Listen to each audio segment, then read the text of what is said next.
If you're listening to this tonight, you can let your body get comfortable, your eyes feel heavy, and your breathing slow down. This is not a fairy tale. It's a story about a king who thought he could buy anything, and a young woman who discovered that saying no to the wrong man could echo through history for centuries. Tonight, we're traveling back to a small kingdom on the edge of medieval Europe, to a court that believed loyalty could be measured in marriages, and obedience could be enforced with fear. And it all begins with a proposal. Not the romantic kind. The dangerous kind. The Kingdom of Arden was the sort of place maps forgot. If you looked for it on a modern globe, you wouldn't find it. Tucked between mountain ranges and dark forests somewhere between what is now Germany, Austria, and the Czech Republic, Arden survived by being useful to its neighbors and terrifying to its own people. Its kings were not particularly famous in European history. They didn't conquer half the continent. They didn't launch crusades or found dynasties that still rule today. But inside their narrow borders, they ruled like gods. By the end of the 15th century, Arden had a problem. The harvests were failing. Merchants were avoiding its roads because of bandits, taxes, and rumors of plague.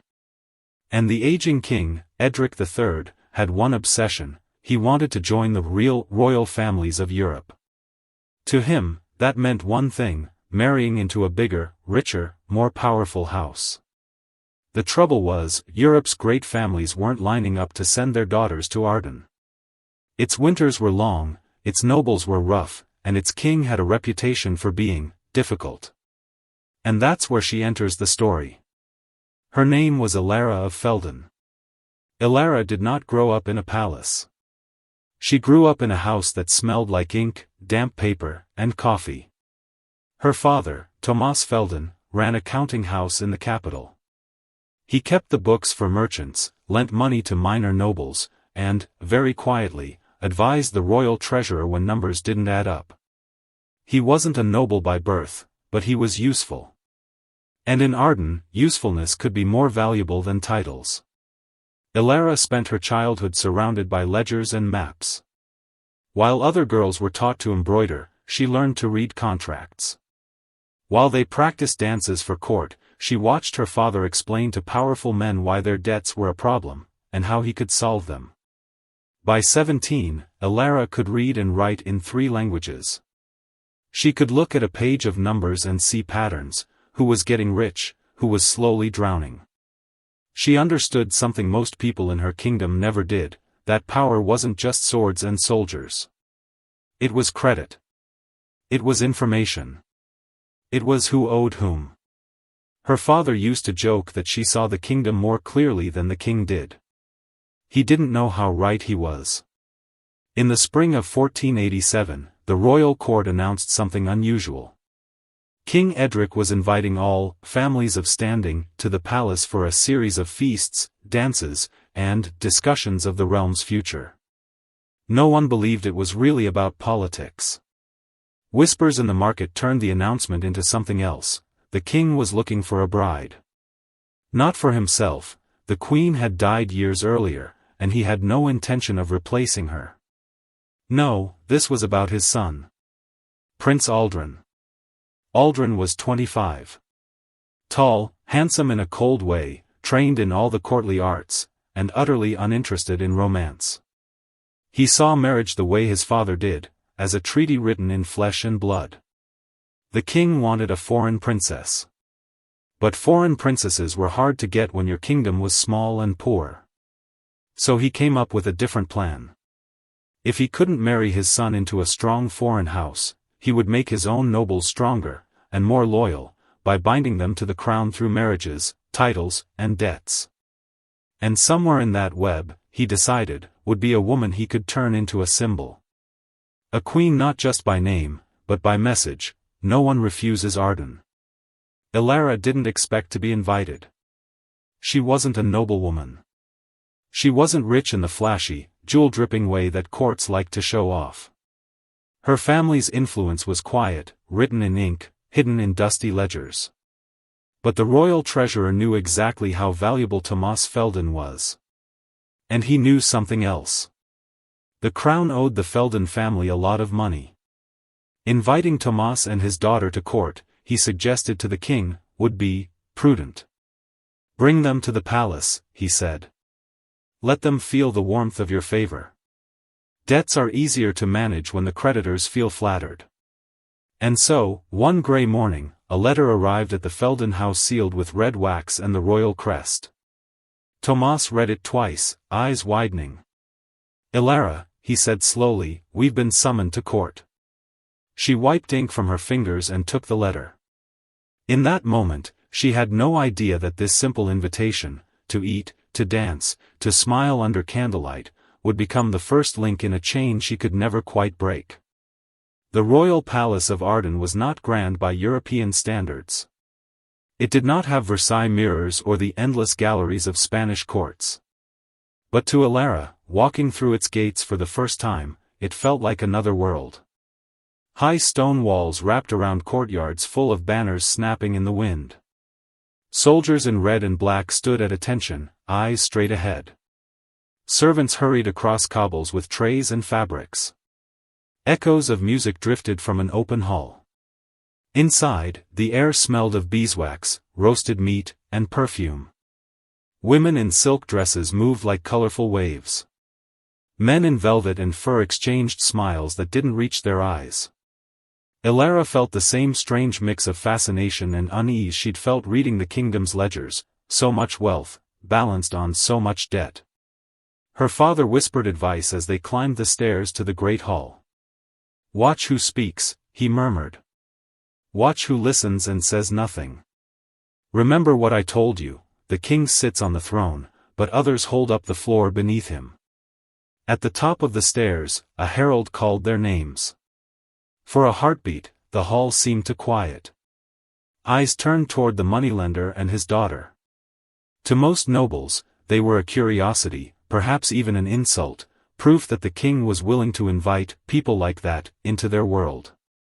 To King Edric, seated under a carved wooden canopy, they were something else entirely. They were leverage. Edric III had the kind of face artists hated to paint. Too sharp, too thin, eyes like grey stones.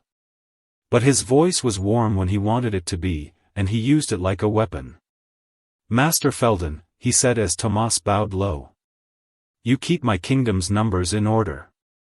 Tonight, I thought it was time you enjoyed the benefits of such service. His gaze slid past Tomas, and landed on Ilara. And this, he said, must be your daughter. Ilara's training saved her. She wanted to step back under that stare, but she made herself curtsy instead, keeping her movements slow, controlled. My lord, she said. It is an honor to serve the realm in the small ways we can. The corners of his mouth twitched. Small, he repeated. I've seen your father's books. There is nothing small about the work done in that house. He let the words hang in the air. Nearby nobles shifted uncomfortably. They didn't like being reminded that their estates, their dinners, and sometimes even their horses were paid for by quiet men with ink-stained hands. Edric watched Ilara a moment longer, and in that moment, something in his calculations shifted. He had expected a shy, desperate merchant's daughter. Someone eager for favor, easy to impress. Instead he found someone who, even in this overwhelming hall, held herself with quiet, steady composure. It intrigued him. It also irritated him. He wasn't used to being observed with the same careful attention he gave others. That night, when the musicians began to play and couples stepped onto the floor, Edric made a decision. If he couldn't get a foreign princess to make his court look strong, respected, and modern, he would create his own legend. And Ilara Feldon, whether she wanted to or not, would be at the center of it. The first sign came not as a royal summons, but as a dance. Near the end of the evening, when candles had burned low and the air was thick with heat and perfume, Prince Aldrin walked across the hall toward Ilara. Conversations paused. Noblewomen stiffened. Some looked outraged, others suddenly fascinated by the floor. The prince rarely asked anyone to dance. When he stopped in front of Ilara, Tomas started to rise, then froze. "Lady Alara," Aldrin said, his voice smooth but distant, "may I have this dance?" She felt her throat tighten. There are moments in life when you feel the ground tilting under your feet, when every instinct tells you that whatever choice you make, there will be consequences. This was one of them. She could refuse, politely, and humiliate the heir to the throne in front of the court. Or she could accept, step into the spotlight, and join a story that wasn't hers. She curtsied. "Of course, Your Highness." They danced. From the outside, it looked graceful, almost romantic, a prince and a merchant's daughter moving through candlelight while everyone watched. From the inside, to Alara, it felt like walking along the edge of a cliff. "Do you enjoy court, Lady Alara?" Aldrin asked as they turned. "It is instructive," she replied. He raised an eyebrow. "Instructive?" She met his gaze. "Seeing the people who decide the fate of the kingdom," she said softly, "tells me more than any ledger." He was not used to being spoken to like that.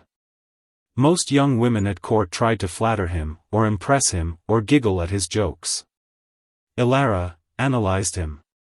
"Father says you understand numbers," he said after a moment. "Do you think you'd understand ruling, too?" "Ruling is numbers, Highness," she said quietly. "Just bigger ones." For a brief second, the prince's mask slipped. He smiled, genuinely. And from his high seat at the end of the hall, King Edric saw that smile. And made his second decision of the night. The official proposal came 2 weeks later. By then, rumors had stretched the single dance into 100 stories. Some said Aldrin had fallen in love at first sight. Others said the king planned to give Tomas a title, lands, perhaps even a seat on the royal council. None of that was true. The truth was simpler, and crueler. Edric had looked at his son, his struggling kingdom, and the quiet girl who understood numbers, and seen an opportunity. A marriage between Aldrin and Alara would send a message, that the crown could lift anyone it chose. That loyalty and usefulness mattered more than birth. Foreign courts might sneer at the idea of a king's son marrying a moneylender's daughter. But inside Arden, the message would be loud: everything you are belongs to the crown. Even your children. So, on a rainy afternoon, a royal carriage stopped in front of the Felden house. A messenger in red and black entered, unrolled a scroll, and read in a ringing voice, "By decree of His Majesty Edric III, King of Arden, it is the will of the crown that His Royal Highness Prince Aldrin shall take to wife Alara, daughter of Tomas Felden, in a union uniting crown and service, to be celebrated at the soonest auspicious date. Long live the king." There was no question mark in that decree. No, if she agrees. Just will, and command. Tomas went pale. Alara felt the room tilt around her, like a ship in a storm. The messenger folded the scroll, smiled mechanically, and added, "His Majesty awaits your joy." Then he left. For a long time, father and daughter sat in silence, listening to the rain. Finally, Tomas spoke. "Alara," he whispered, this is everything I never thought possible for us." He looked torn, genuinely torn. He loved his daughter. He also understood what refusing a king could mean. "You would be safe," he said. "You would never worry about money. You could do good from inside the palace. Help people. Help me. Help the kingdom." She stared at the sealed scroll. She knew what palaces looked like on the inside, at least in numbers, rooms held up by taxes from people who would never see them. Feasts paid for with borrowed coin. Prestige purchased by mortgaging the future. "Father," she said quietly, "have we ever known the king to give something for free?" He didn't answer. Outside, the rain kept falling. Most stories about princesses end their tension at the proposal. The question is, will she get the crown? But Alara's story is the opposite. Her danger begins because she says no. It took her 3 sleepless nights to reach that decision. She imagined herself in the palace, wearing silk instead of wool. She imagined the power that might come with the title of princess, and later, queen. She also imagined something else. She imagined a lifetime of being owned. Not as a partner, but as a symbol. Not as a person, but as proof of the king's power. Elara had seen what happened to people who became symbols. They stopped belonging to themselves.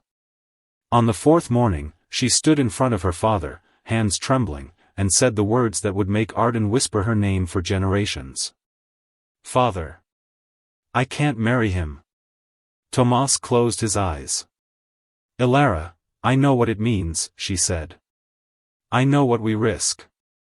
But I also know this, if I say yes because I'm afraid, then I'll spend the rest of my life afraid. And I won't know, even once, if I could have chosen something else." He looked at his daughter, and saw not a child, not a bargaining chip, but a person standing on the edge of a choice. For a long time, he said nothing. Then, quietly, he made the only decision a father who truly loved his child could make, even if it terrified him. "Then we will refuse," he whispered. "Together." No one refused a royal proposal in Arden. There were no instructions for how to do it politely. Tomas wrote a letter. He chose every word with care, like someone crossing a frozen lake and testing each step. He thanked the king for his unimaginable generosity. He praised the honor the crown wished to bestow on his house. Then, in the softest possible language, he explained that his daughter felt unworthy of such a role, and that accepting it might keep her from serving the realm in the way God had intended. It was a letter that said, "No," 10 times, without ever using the word. He sealed it with his modest family crest. And when the royal courier returned to ask for their reply, Tomas placed the letter in his hands with a small, respectful bow. The courier's eyes flicked to Elara, then back to Tomas. "Are you certain, Master Felden?" Tomas's hand tightened around his cane. "We are," he said. The courier nodded once. "Then may God watch over you," he murmured. It was not the sort of thing a royal messenger usually said. The king did not respond with a letter. He responded with silence. For 1 week, nothing changed. Elara woke each day expecting soldiers at the door. None came. Then small things started to happen. A merchant who owed Tomas money suddenly claimed he had paid already, and produced a receipt bearing Tomas's signature. The signature was forged, badly. But when Tomas took the matter to the city magistrate, the man shifted in his seat and avoided his eyes. "Books can be mistaken," the magistrate said. "Memories can be faulty. Perhaps it is best to forgive the misunderstanding." 2 days later, a nobleman who had long owed Tomas a favor suddenly remembered that the terms of their agreement had been different.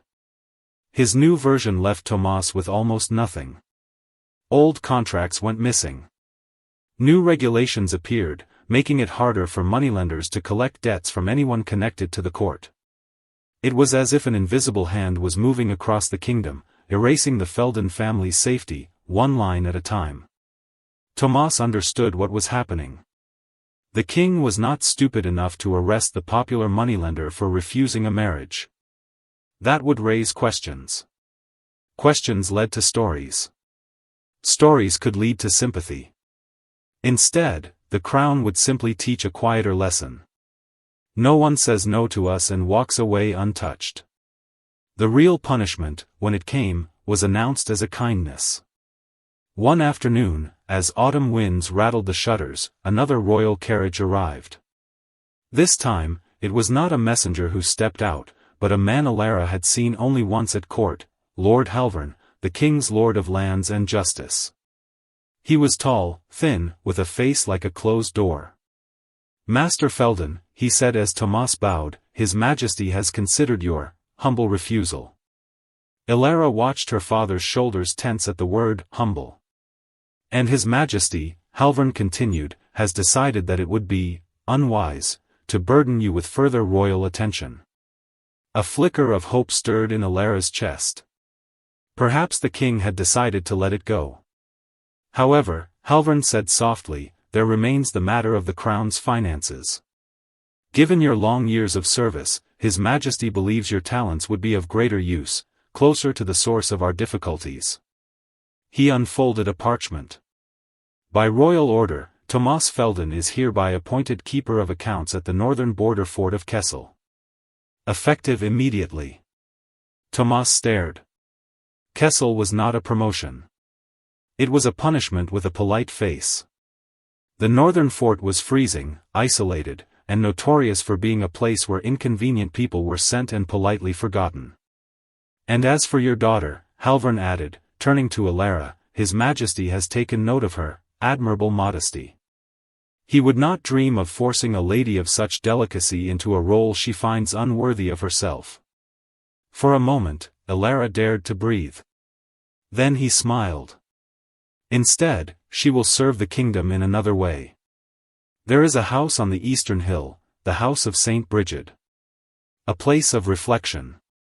His Majesty believes a period of quiet service there will suit her better than the noise of court. Alara knew the house he spoke of. Everyone in the capital did. Officially, it was a convent. Unofficially, it was something else. Women who caused trouble at court, widows, mistresses, inconvenient daughters, wives who knew too much, were often invited to take vows there. They were not imprisoned, exactly. They could walk the gardens, write letters, pray. But they could not leave without permission.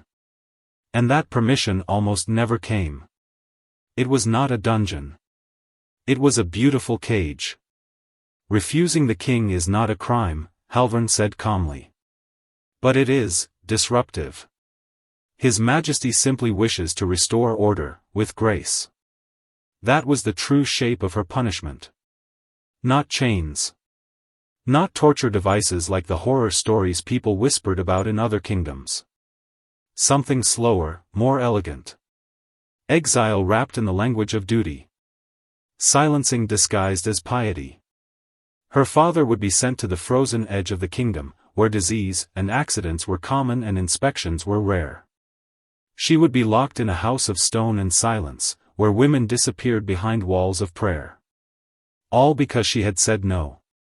Because she had refused to turn her own life into the king's symbol. There were no trials. No public accusations. To the outside world, the Feldins had simply been reassigned. To those who understood, the message was clear: you are free to refuse the king. You are just not free from what happens afterward. The house of Saint Brigid looked beautiful from a distance. White stone walls, rose bushes along the path, a small chapel with a bell tower. Inside, it was clean, orderly, quiet. Too quiet. Alara's first night there, she lay awake listening to the wind against the shutters and the distant bell of the chapel. She had her own small room, a narrow bed, a wooden chest, a single window overlooking the eastern fields. She was not beaten. She was not starved. She was erased. Letters from her father were inspected before they reached her. Letters she wrote to him sometimes never arrived. The women around her spoke softly, walked softly, even seemed to breathe softly. Some had chosen this life. Others had not. Over time, she learned their stories: a widow who knew too much about the king's younger brother, a noble girl whose family had fallen out of favor, a foreign lady-in-waiting who had become inconvenient after a diplomatic scandal. All the women the court didn't know what to do with. All tidy, all controlled, all quiet. It would have been easy, over the years, for Alara to let herself fade into that same quiet. To accept her punishment as fate, to become just another one of the hidden women of Arden. But the king had forgotten something important. He had sent a woman who understood numbers to a place filled with stories the kingdom wanted to bury. And women talk. Even when they're told not to. It started with a ledger. Convents, even royal ones, still needed to keep accounts. Food had to be bought, repairs paid for, land rented. Ilara asked the Mother Superior, a tired, watchful woman named Sister Agnes, if she could help with the records. "We already have someone for that," Agnes replied carefully. "I know," Ilara said. "But I used to assist my father. If nothing else, I could check the sums." Agnes hesitated.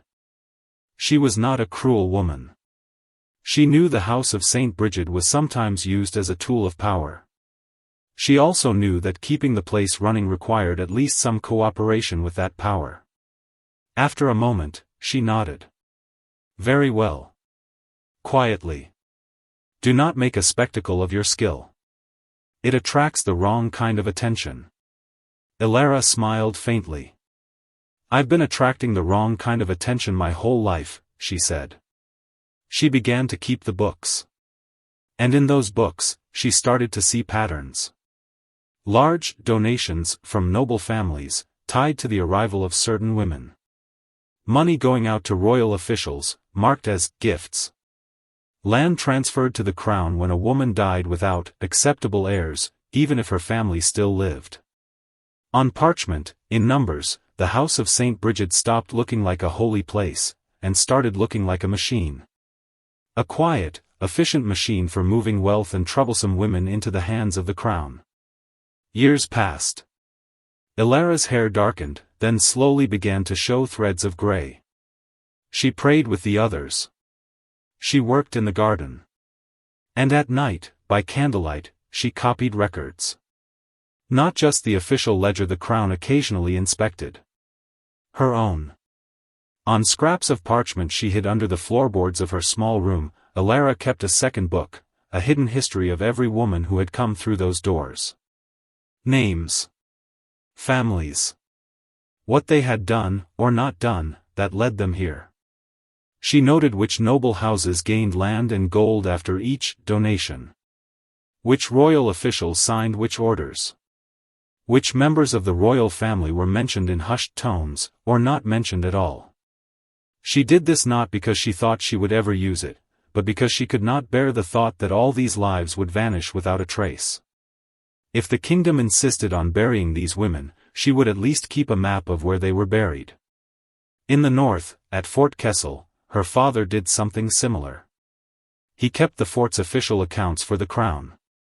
And in a second, hidden ledger, he tracked forgotten soldiers, unpaid widows, and shipments that never reached their supposed destinations. They did not know of each other's unofficial books.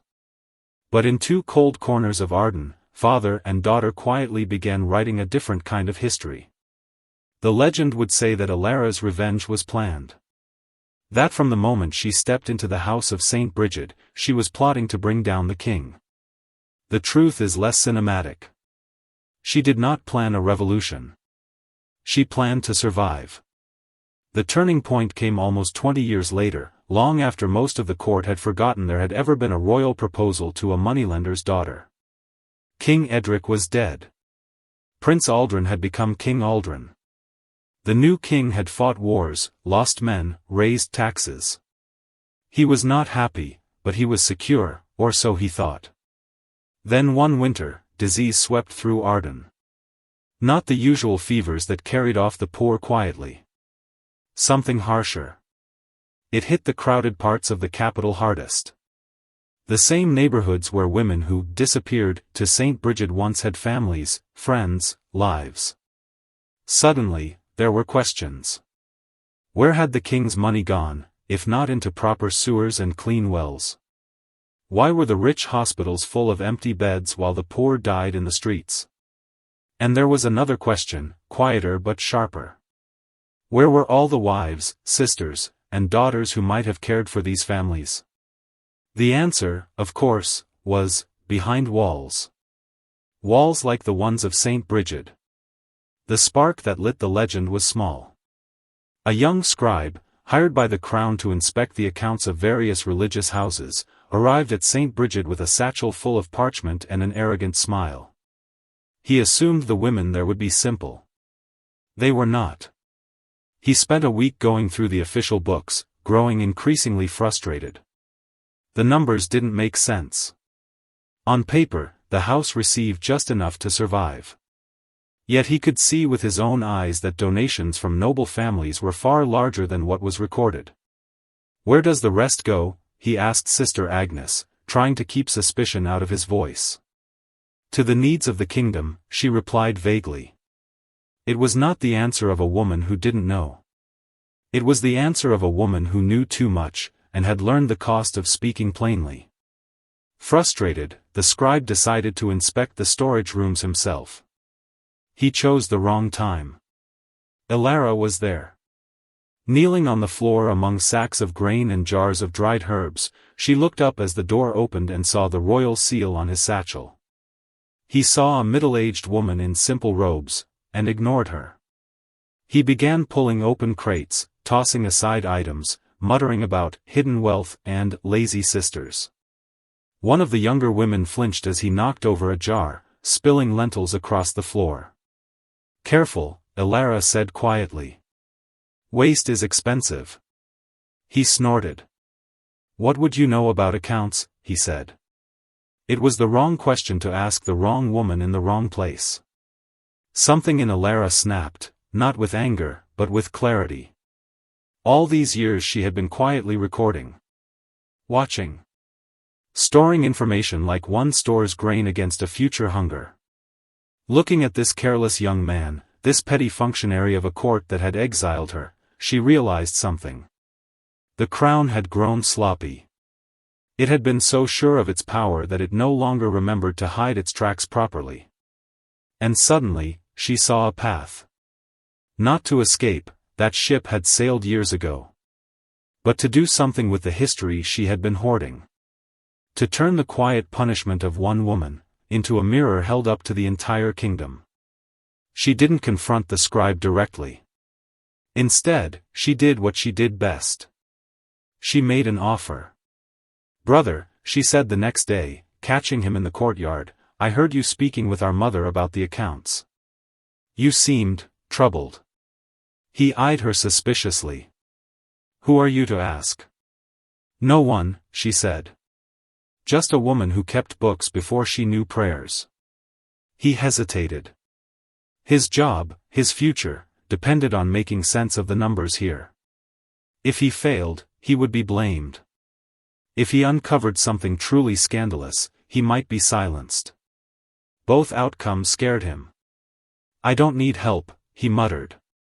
"Of course not," she agreed. "But if you ever want a second pair of eyes, mine are old, but they've seen a lot of ink." Then she walked away. 2 days later, he knocked on her door. The deal they made would never appear in any official record. Elara agreed to help him understand the house's finances. In return, he agreed to keep her involvement vague. Over weeks of late-night sessions, by candlelight, she showed him the patterns. Not all at once. Piece by carefully chosen piece. Donations that vanished from the books. Pension payments for women who had supposedly taken vows of poverty. Land transferred quietly to royal officials after certain deaths. She watched his face as he realized what it all meant. "This isn't just a convent," he whispered finally. It's a holding pen." "For who?" she asked gently. He swallowed. "For women the crown can't afford to execute, but can't allow to be free." "And what happens to their property?" she pressed. He didn't answer. He didn't need to. The numbers already had. In a different kingdom, in a different time, this might still have gone nowhere. The scribe could have been bought, or frightened, or simply drowned in the slow mud of bureaucracy. But Arden was already under pressure. The plague, the wars, the famine, they had all made the king's subjects uneasy. They were hungry not just for bread, but for explanations. And explanations often need a story. Elara knew how stories worked. She had listened to them her entire life. So when the scribe returned to the capital with his report, there was something extra in his satchel. Not the full, dangerous record, that stayed hidden. But a carefully copied portion of her secret book. Just enough to cause trouble. Names of noble families. Dates of donations. Lists of women sent to St. Brigid under vague charges, followed by sudden increases in royal land and wealth. Numbers, turned into narrative. A quiet woman's refusal, turned into evidence of something bigger. What happened next is where history and legend blend. Some say the scribe went straight to the king. Others say his report leaked out through lower officials first, picked up by the city's gossip network, carried by merchants to other courts. What we know is this: within a year, the House of St. Brigid was no longer just a building on a hill. It was a scandal. Foreign envoys whispered about it. Local priests debated whether involuntary vows were even valid in the eyes of God. Families who had lost daughters there began to ask questions, quietly at first, then more loudly. For the first time, the crown faced a new and unfamiliar kind of pressure: moral outrage. Kings could fight armies. They could crush rebellions. But they struggled with something they couldn't see or stab: the slow, spreading shame of a story people believed. Ilara had not screamed, not waved banners, not led crowds. She had done something far more dangerous. She had written things down. Legend says that when King Aldrin finally realized whose refusal had started all of this, he was furious. Here was a woman he had barely known, one his father had tried to own and then quietly buried, now reaching from behind convent walls to stain his reign. The stories say he ordered her brought to the palace in chains. The quieter, more likely version is this: one spring morning, a carriage came again to the gates of St. Brigid. But this time there were no soldiers. Just a single royal officer and a document. Ilara was summoned, not as a prisoner, but as a witness. Her years of quiet service could suddenly be useful. The crown needed someone to blame the abuses on. Someone lower than the king, higher than the sisters. Somebody who could be sacrificed in public to satisfy anger, while the system quietly reinvented itself behind the scenes. They thought she would be grateful for the attention. They thought they could make her seem like the mastermind, the manipulator, the woman who had turned a holy house into a den of corruption. They thought she would play the role they wrote for her. They were wrong. At the hearing in the capital, Ilara did something no one expected. She didn't defend herself. She didn't plead. She simply told the truth. Calmly. Carefully. Like someone reading from a very old, very detailed ledger. She named dates. She named families. She described women arriving at St. Brigid for their own good, and the sudden appearance of royal tax officers at their family homes soon after. She spoke of donations given under pressure, of land taken in exchange for mercy. And, most dangerously, she spoke of the original moment, the letter of refusal, the polite exile, the unspoken threat that hovered over every choice. Your Majesty, she is said to have told King Aldrin, this began not with a crime, but with a word you did not wish to hear. The word no, and once you found a way to punish that word quietly, you discovered you could use that way for many things. The room, according to those who wrote later, went silent. It was not the silence of obedience. It was the silence of recognition. Because everyone in that hall, from the lowest scribe to the highest lord, knew she was not just speaking about women in a convent. She was speaking about the whole system. About every time the crown had quietly punished anyone who refused it, then wrapped that punishment in the language of order and grace. In the official record, the crown reformed St. Brigid. Some sisters were replaced. Some officials were dismissed. New rules were written about who could take vows and under what conditions. The king declared that abuses had been dealt with, and that the kingdom would move forward, wiser and more just. Ilara was not executed. That would have made her a martyr. Instead, she was sent back to St. Brigid, but no longer as an exile. This time, her role was given a title, chronicler. On paper, it was a minor position. In reality, it meant something extraordinary. For the first time in Arden's history, someone was officially tasked with writing down the stories of the women the kingdom wanted to forget. She spent the rest of her life doing exactly that. Recording. Preserving. Turning quiet suffering into lasting words. Centuries later, Arden disappeared. Swallowed by wars, treaties, and the slow redrawing of Europe's borders. Its kings are forgotten, their genealogies broken. But in a museum in a modern city, a city where historians and tourists walk past glass cases without realizing how close they are to one woman's refusal, there sits an old, cracked book. It is written in a precise, steady hand. Inside are names, dates, small notes in the margins. At the front, on the first page, someone long ago wrote a title in fading ink, The Account of Those Who Said No. Historians argue about who wrote it. Some say it was a committee of nuns. Others say it was compiled later from different sources. But local legend, the kind whispered by guides who have read more than they're allowed to talk about, insists on a different story. They say it was written by a woman who refused a king's proposal. A woman who was punished for that refusal, in a way the crown thought would be forgotten.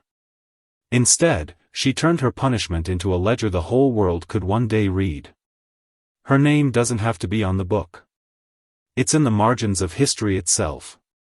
Because every time someone, anywhere, stands in front of power and says, no, knowing it will cost them, they are, whether they know her or not, walking in Alara's footsteps. And that is how a single refusal becomes a legend. If you're still awake, you can let that thought settle in your mind, that somewhere, in every age, there have been people who chose the risk of saying no over the comfort of saying yes to something that would break them. You don't need a crown, or a title, or even a name in a book to change the story. Sometimes, all it takes is refusing to let someone else write your ending. Good night. Sleep well. And remember, history isn't just what kings did. It's what ordinary people refuse to let them do.